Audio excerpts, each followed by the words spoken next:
All right. In order to apply the first law of thermodynamics, we're going to have to learn to look up property data in the tables. I want this to basically just be some practice on how to look up property data and how to handle that. We're going to have to learn a few more concepts, though, in order to apply this information. But let's just not lose the fact that our goal really here is to solve the first law of thermodynamics. And what we're doing in this lecture here is just kind of a side issue, but it's going to help us to properly look up some of the data that we need. Okay? So one of the first concepts we're going to need is a concept called quality. Okay? And quality is going to be represented by the variable x in our equations. Okay? Quality is really a dimensionless term.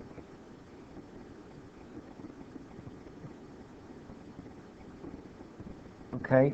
And really, what quality is it tells us how much vapor is in the mixture. Okay? Essentially, it's the mass of the vapor divided by the total mass. Okay? And quality is really only a measure when we're in the saturated phase. Okay? Recall when we look at the dome, okay, we have three main phases. We've got compressed liquid, saturated liquid, and superheated. And it's the saturated part that's inside the dome. That's really the only time quality has any meaning. It doesn't have any meaning when it's compressed liquid. It doesn't have any meaning when it's superheated. It's only when it's a saturated liquid vapor mix or it's all liquid, all vapor. In fact, the quality of 0 really means saturated liquid. Okay? So if you're looking at that, quality of 0 would be over here on the left side. Okay? Okay? X equals 0. And then a quality of 1, of course, that means saturated vapor. So the quality of 1 would be somewhere over here.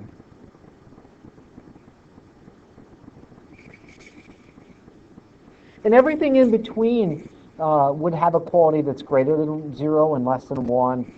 And it would be saturated liquid vapor mix. It'd be some mix of liquid or vapor, and the higher the quality, the more of it is vapor.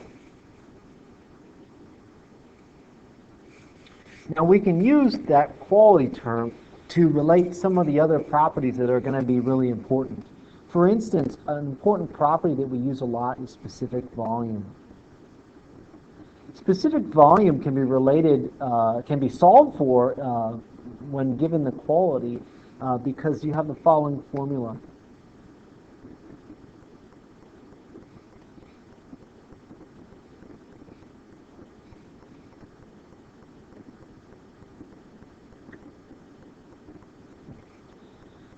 With that formula, you have a couple of terms. The VF is basically when you have saturated liquid, and the VG is the specific volume of saturated vapor. I like to think of the F as fluid and the G as gas. So F as fluid, you think fluid's kind of like a liquid. Of course, fluid really could be a gas too, but okay. F as fluid, so it's kind of like liquid. G as gas, it's kind of like vapor. So I can solve for the actual specific volume given the specific volume of the saturated liquid and saturated vapor and the quality. Okay, so I can use both of those. And if I have the quality, I can look up the sat liquid and sat vapor in tables. Okay, you're going to get those in the tables, and that'll get you the quality. We'll do an example here in a moment. We can also do the same thing for internal energy, but we can write it a little bit more simply. We can do this. We can say the internal energy U is equal to the internal energy UF, again, this is when it's sat liquid,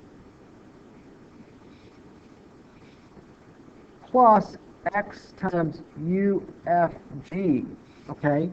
And this is really what we call the evap term, and they give this in the table, okay?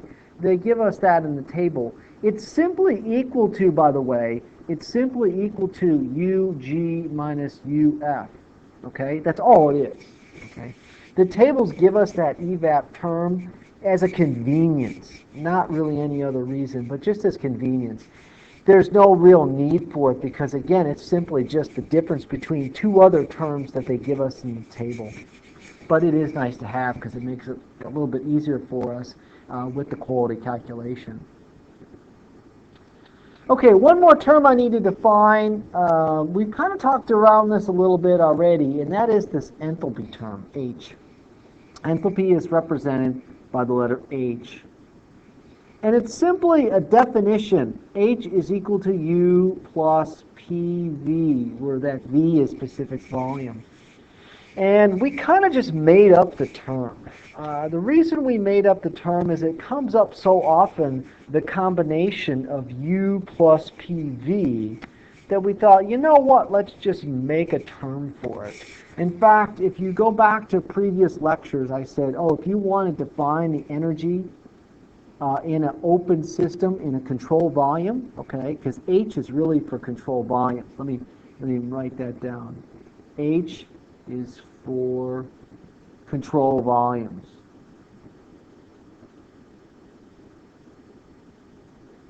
If you want to write down the energy for a control volume, you might recall I gave you this formula, U plus PV plus V squared over 2 plus GZ. Remember that formula I said? And of course those last two terms are the kinetic energy and the potential energy, right? But we had this combination U-PV, and I talked about how the PV is what we call flow energy, okay? And it's a new concept for us. It's going to take a little while to get used to this PV term and to U plus PV. But what we decided to do is instead of always writing U plus PV, let's just write it as H. Makes life a little bit easier for us. And so that's what we do oftentimes is where we use H instead. Okay, what you need to know right now is H is called enthalpy. It's equal to U plus PV. And we're going to use H whenever we have control volumes. Whenever we have mass flowing in and out of a system, we're going to use H. Whenever we have a closed system, okay, we're probably going to use U, okay, for most all those. Now, by the end of the semester, you're going to be using H a lot more than U. So H is going to be a very important term, enthalpy, okay? But at the beginning, you know, if we're dealing with just a closed system, sometimes we'll just use the internal energy U term, okay? And it'll get a little confusing at first. You'll say, oh, when do I use my H and when do I use my U? But hopefully as we go on, it'll become clear.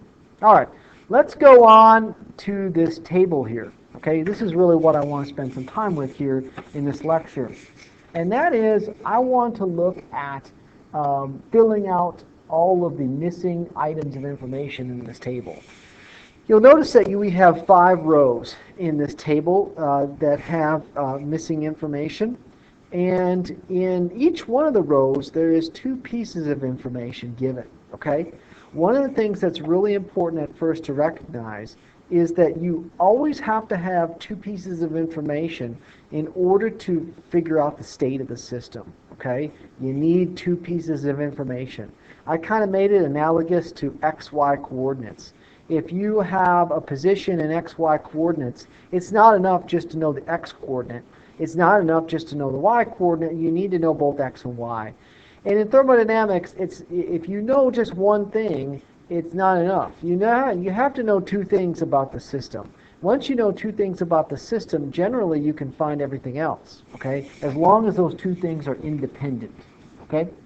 So let's do some examples here, okay? Let's take a look at this top row, okay? If you take a look at the top row, we don't know the temperature, we don't know H, and we don't know the phase, okay? We don't know those 3 things. But we know the pressure is 200 kilopascals, and we know X, which is quality, is 0.7, okay?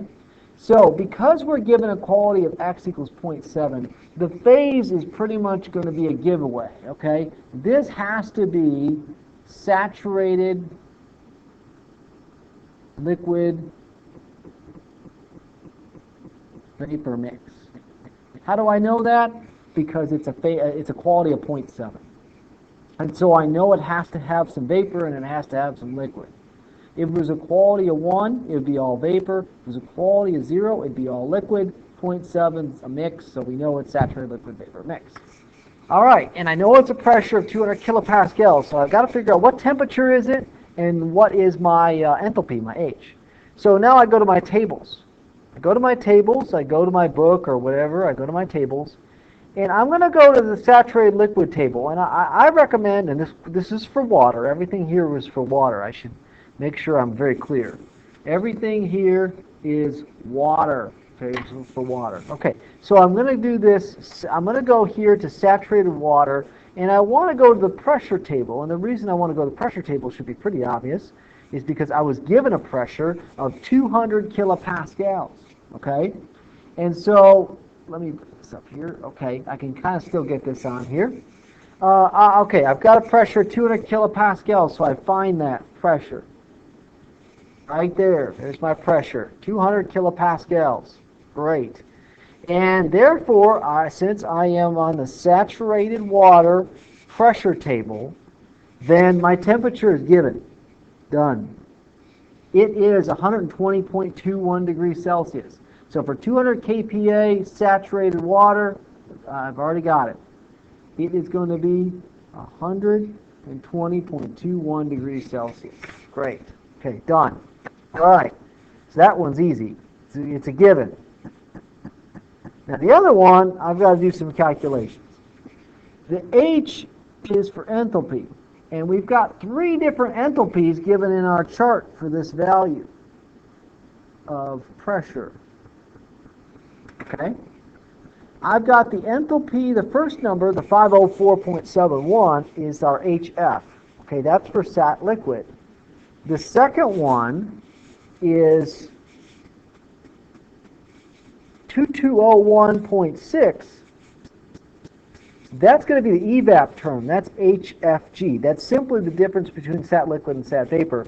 And then finally, you got the 2706.3. That is going to be the sat vapor term. Okay? So again, that 2201.6, that middle term, I mean, it doesn't really need to be there. I mean, it's simply the difference between 504 and 2706. But they put it in there for your own convenience. Okay. So we got those numbers. Let's go and calculate this. How do we get the H for this case? What we do is to get the H at that temperature, that pressure, okay, is we apply the following formula. H is equal to HF plus X times HFG, okay? And again, the HF given on the table, this is for sat liquid, 504.71, okay, plus my given quality, 0.7, and now I'm going to multiply that by my HFG. This is why it's nice that they gave it to us on the table, 2201.6, okay, so I just do that calculation on my calculator here, 1, and I work that out.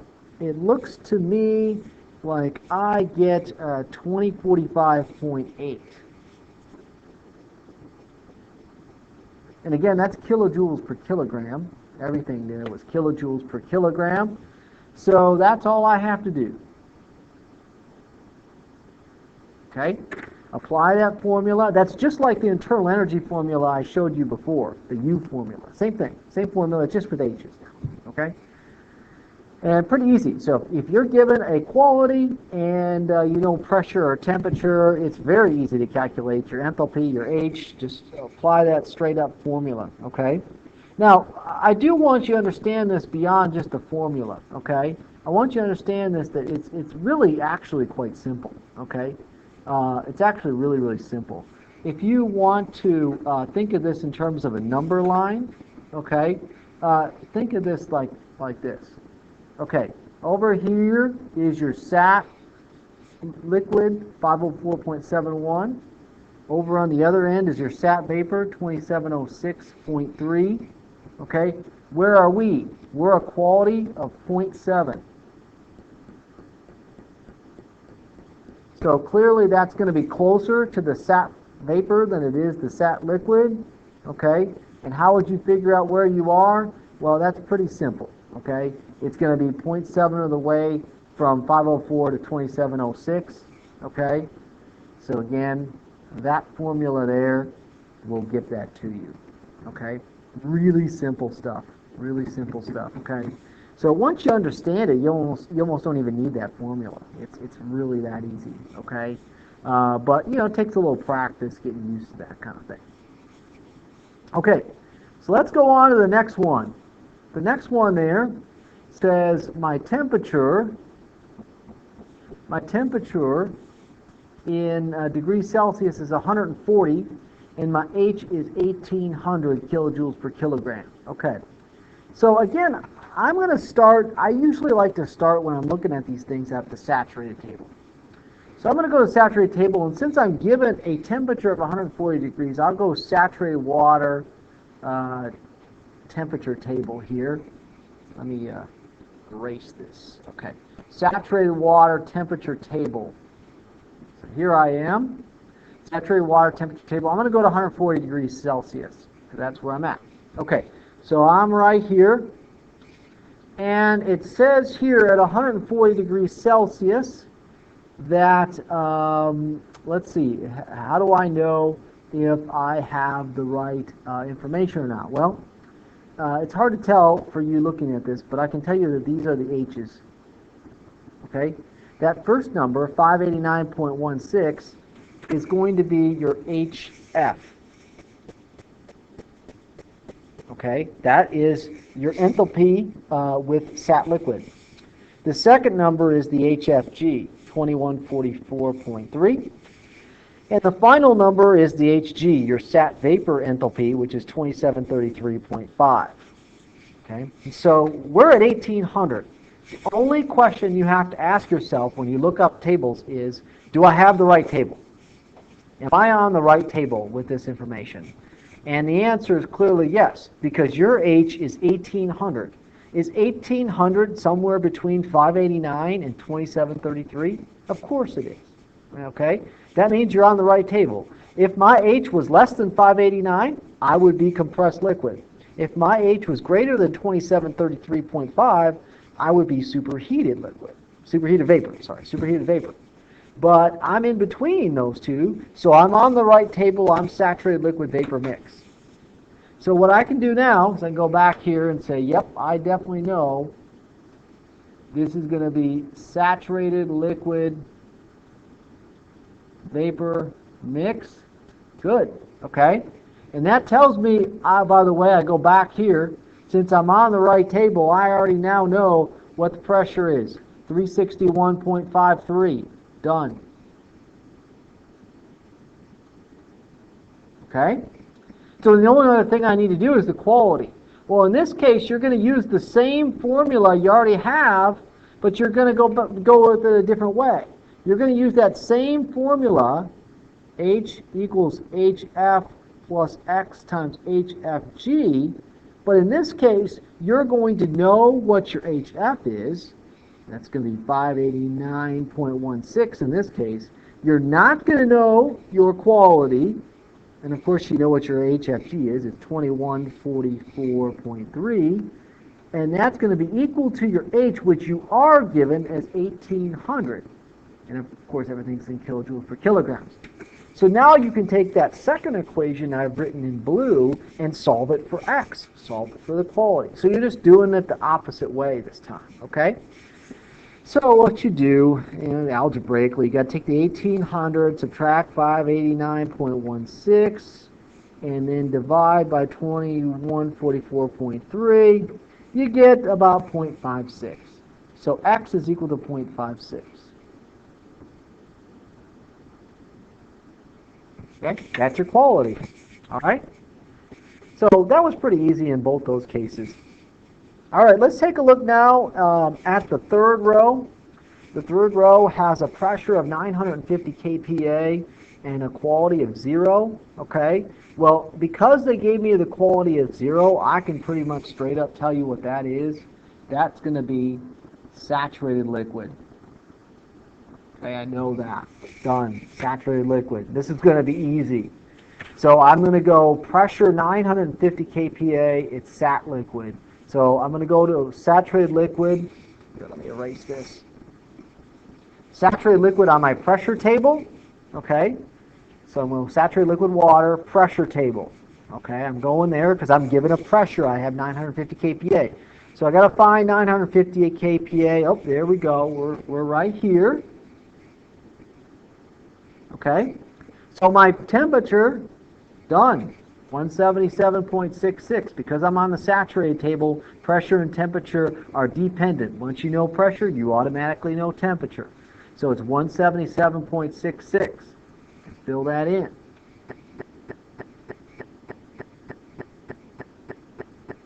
Okay. Now what's my H? Well, that's also pretty easy because here I'm just going to, since I know that I'm sat liquid, at 950 kPa, my H is really easy to find, 752.74. Because I'm looking at sat liquid, 950 kPa, 752.74.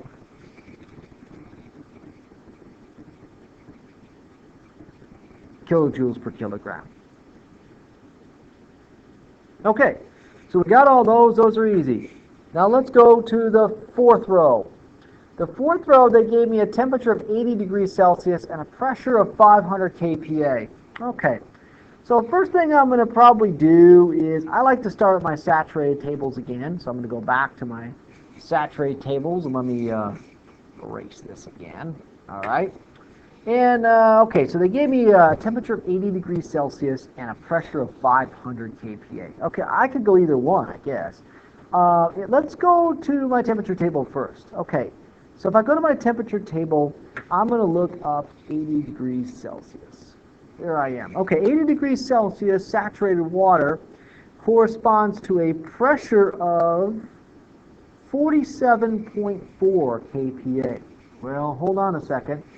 Mine is 500 kPa, so I know straight up I'm not on this table. Okay, I'm not on this table. This is not the right table for me because it would only be the right table for me if 80 degrees C and 47.416 kPa was the pressure. So I'm not the right table. I'm either superheated or I'm compressed liquid. Okay. Now, whenever you have a pressure that's higher than the saturation pressure for that temperature, then you have to be compressed liquid. Okay? This is definitely compressed liquid. Now, I think it's easier for most students to understand this, not from the temperature table, but to look at this from a pressure table perspective. So let's go to the pressure table. What was the given pressure? 500 kPa. So let's go there. For 500 kPa, if you go to saturated liquid pressure table, you find a saturation temperature of 151.83 degrees Celsius. Well, I'm at 80 degrees Celsius. So my actual temperature is well below the saturation temperature. Therefore, again, I'm compressed liquid. Okay? And I think it's easier for you to understand it if you look at the pressure and then compare the temperatures. Because obviously, if your temperature was cooler than the saturation temperature, it makes sense that since you're cooler, you're compressed liquid. Okay. So again, another reason to understand that we're compressed liquid. So in this case, we are compressed liquid.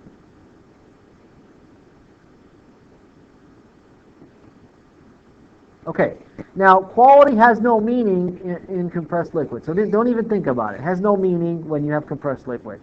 So the only thing we've got left is enthalpy, H. Okay, so I'm thinking to myself, okay, I've got tables, so I'm going to go to my tables here.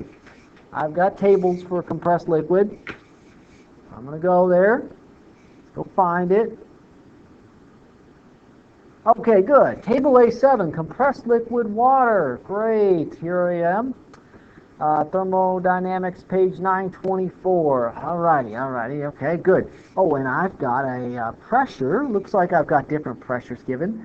My pressure is 500 kilopascals. Hold on a second here.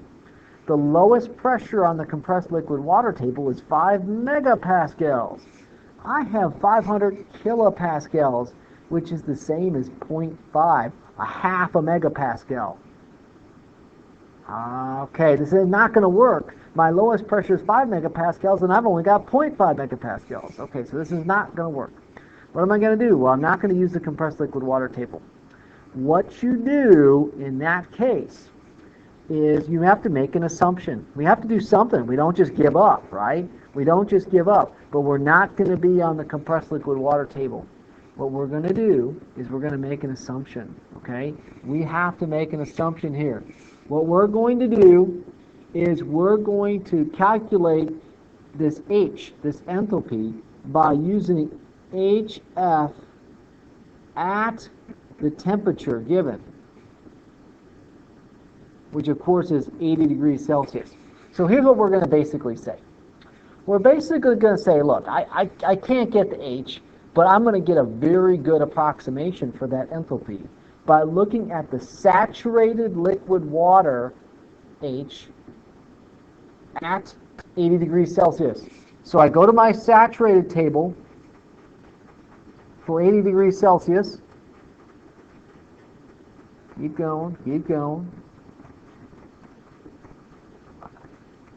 Here we go. Saturated water temperature table, 80 degrees Celsius. And I want the enthalpy of sat liquid. It's going to be right here. 335.02. That's the one I'm going to use. Is it perfect? No. Is it really, really darn close? Yes. Okay?